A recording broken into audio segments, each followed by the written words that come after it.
get into the second segment for the podcast, which is just going to be talking about all of the exciting WSL Match Week 14 results that we were exposed to today, because there was a ton of good stuff that went on.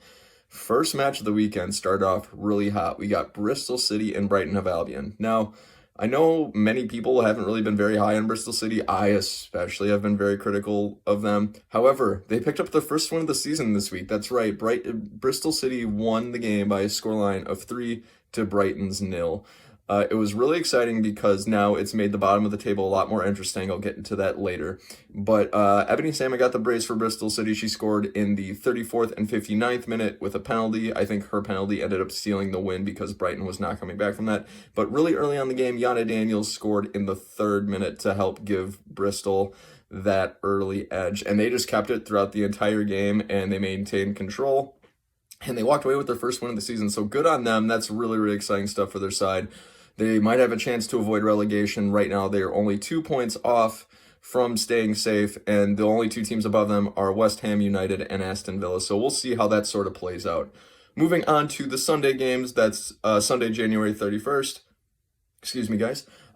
First game of the day was Chelsea against Tottenham. Chelsea won this one pretty handily by a scoreline of 4-0, thus killing Tottenham's winning run. I believe they won their last 3 in a row. So that's got to be gutting for them. However, they still remain in the middle of the table. For Chelsea, business as usual. They handle just about all teams below them in the table like this, and they've been beating everybody, whether you're a good team, whether you're a bad team.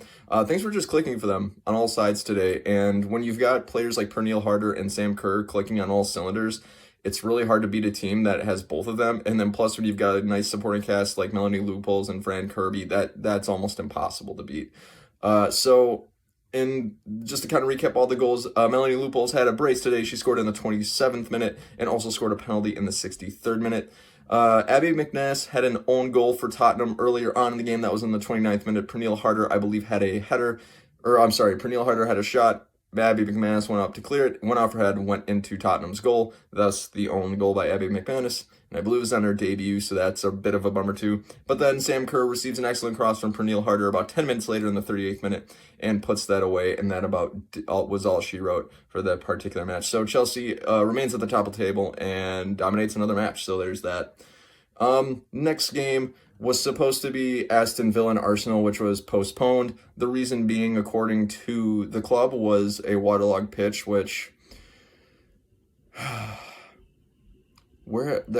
have a lot of questions about that because, so this is, for those of you who don't know or might not follow WSL as much, this is the 3rd week in a row that Arsenal have been postponed or canceled. The first of which was pretty reasonable because COVID-19 pandemic, what's the word I'm looking for? Restrictions. That makes a lot of sense. Of course, during a pandemic, you don't want players playing against each other if one of them has COVID-19. So that was fine. But then last week, quite a few games were called off due to inclement weather because it snowed like crazy, at least in the London area last week. And then this week, for the 3rd week in a row for Arsenal, unfortunately, they get canceled due to a waterlogged pitch. 2 out of 3 of those reasons were because their pitch couldn't handle inclement weather conditions, which I don't like it. I really don't think that's a very good excuse. There's so many different schools of thought you can have with that, right? It's like, okay, they were looking out for player safety, which of course is a very high plus, but then it's like, okay, if their pitch is having so much trouble retaining the weather in England, why not just upgrade the pitch in the first place? I mean, I'm no owner of a football club, obviously, but when you've got a professional side like this who's vying for a Champions League spot and trying to win the league, and they keep having these games postponed, that begs the question, is the club really doing all that they can for this team to ensure that they can stay focused and play the games that they're being paid to play? I just think it's a little ridiculous that for multiple weeks in a row, their pitch can't handle the weather. I mean, come on. You're a professional, one of the best professional women's sides in the world, and your club's pitch isn't up to par to handle inclement. I mean, that's just not cool to me. I mean, like I said, there's 2 sides to every story. Of course, I don't know what goes on behind the doors of maintaining your club's pitch, but I just have a feeling that something's not quite right there. I have my suspicions about that, and maybe that's just me being a cynic, but nevertheless, I just don't think that's fair on all the Arsenal players who work so hard to earn a living and to to the best of their ability just to have it canceled because the club's pitch can't handle it. That's just not right to me. But moving on to more results that ended up going down throughout the weekend. Manchester City and West Ham United played against each other earlier this morning. Manchester City won by a scoreline of 4-0, which no surprise there. It's really funny. On Thursday's podcast, I said my original scoreline was Manchester City 4, West Ham United 0. I always like to predict the scorelines for each Thursday episode. And in the middle of the episode, I changed my scoreline prediction from 4-0 to 6-0.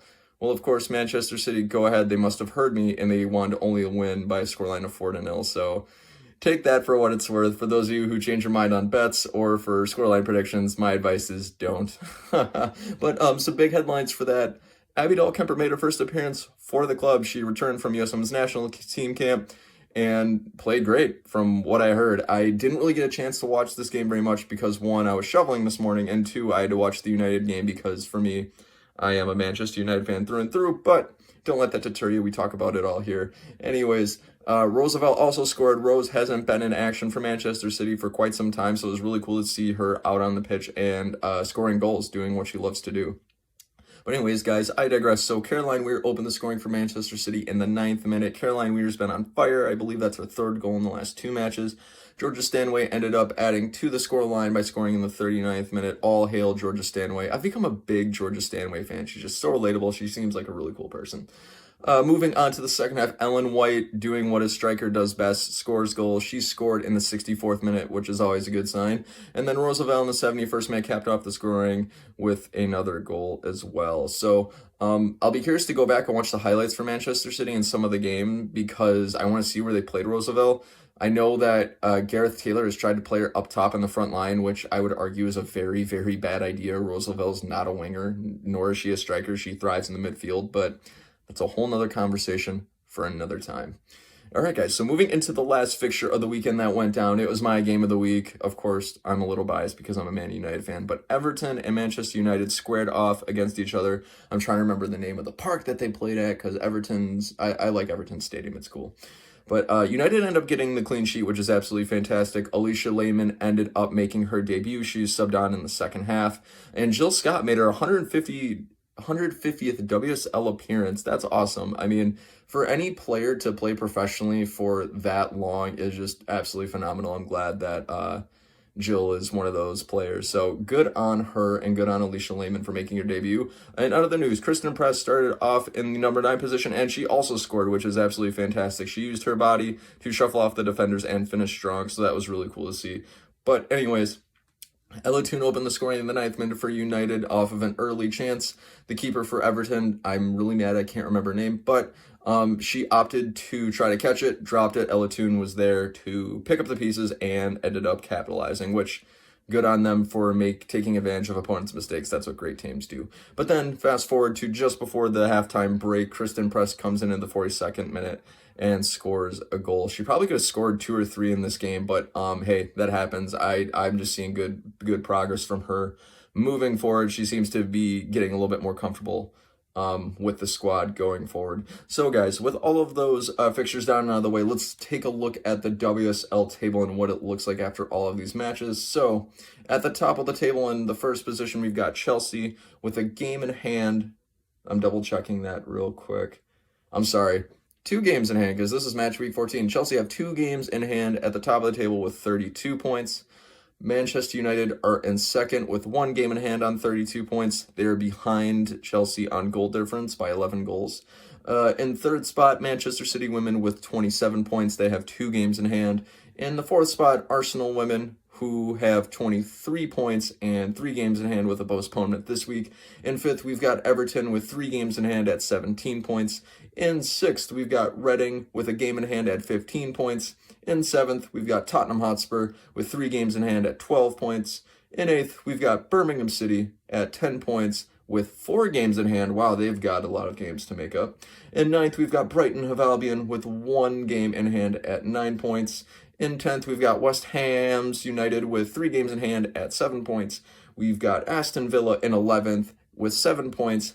and 3 games in hand. And lastly, we have in the 12th spot Bristol City with 5 points with 2 games in hand. So the bottom and the tops of the table are getting really, really close, which is really exciting. I hate it when teams or when leagues just have one team that dominates, much like Liverpool did with the Premier League last year. So it's really cool to see all these top and bottom teams really vying for something to play for. So that's absolutely fantastic. It'll be really interesting because with Brighton having only 1 game in hand and 9 points, if West Ham, Aston Villa, and Bristol all win, that puts Brighton in a really tough position with 10 games left. So wow, it could get really exciting, guys, toward the end of the season here. I can't wait to see what it looks like. But with all of that, those are all of the FAWSL Match Week 14 results, guys. What are your reactions to each of the matches? Feel free to jump down to the comments below and let me know your thoughts.